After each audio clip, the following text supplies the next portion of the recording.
ang pinakamahirap gawin. Sa lahat ng aspeto ng negosyo, may mga bagay na kayang planuhin, kailan sisimulan, paano tatapusin, magkano ang kikitain.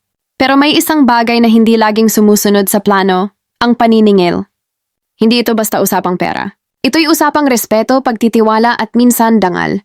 Sa bawat invoice na naipadala, may kasamang pag-asang kikilalanin ng kliyente ang hirap, pawis at puyat na ibinuhos sa trabaho.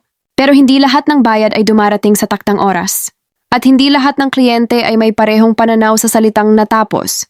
Ang paniningil ay parang tahimik na labanan, walang sigawan pero may bigat.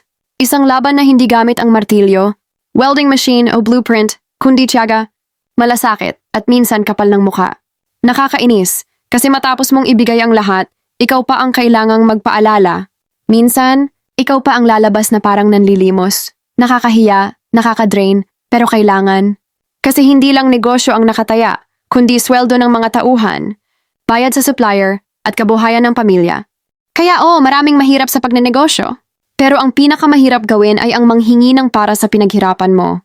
Pero kahit mahirap, araw-araw pinipili mo pa rin humarap. Kasi alam mong hindi ito lang ang kwento mo. May darating ding panahon na lahat ng tiyaga babalik sa tamang halaga at higit pa.